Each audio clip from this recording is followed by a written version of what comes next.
Hi guys, ngayon naman titry naman natin ngayon mag-repair ng printhead ng HP K30. Ngayon ito makikita nyo. So, dinala sa amin to bagong bili, pero dahil gumagamit sila ng third party ink, is nagkaroon ng problema agad sa printhead. So ito siya.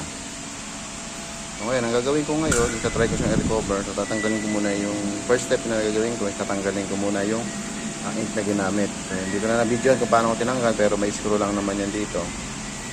Ilan yan? 4, 8 screw. Tinanggal ko na. Kasi akong stand. Kaya tinanggal ko na. Tapos ako na lang binidyohan. Kasi de-drain ko rin.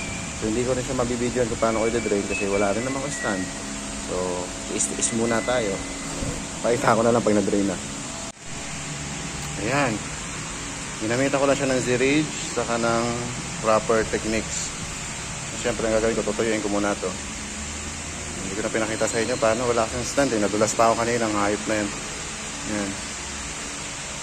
Ang gusto nyo pagawa nyo na lang sa akin. Ito, ang hirap pag-video eh. Yan, tetesting ko na ulit ito. Pagkatayo, tetesting ko na. Tapos natin kung umubra. Pag hindi, bili na kayong bago talaga. No-taste tayo. Yan, bali ito try ko na siya. Make sure lang na merong kayong at least 50% ng 50% ng ink.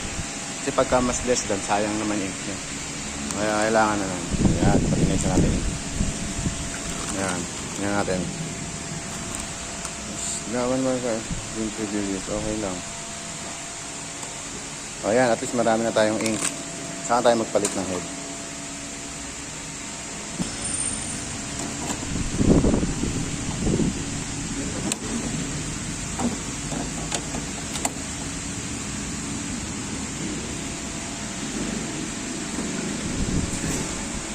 Ay, sarado.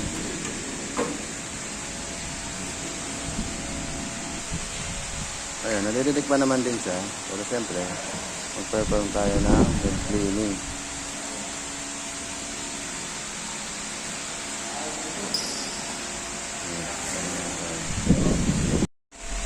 Ayan. Dahil ito, hindi katulad ng maliliit na may ink charging. So, ginawa ko, nag-cleaning na lang ako.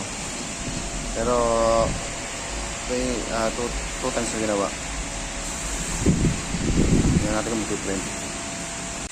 At yun na nga ang nangyari. Hindi pa rin siya nag-print ng magenta. Ganun na nga lang din.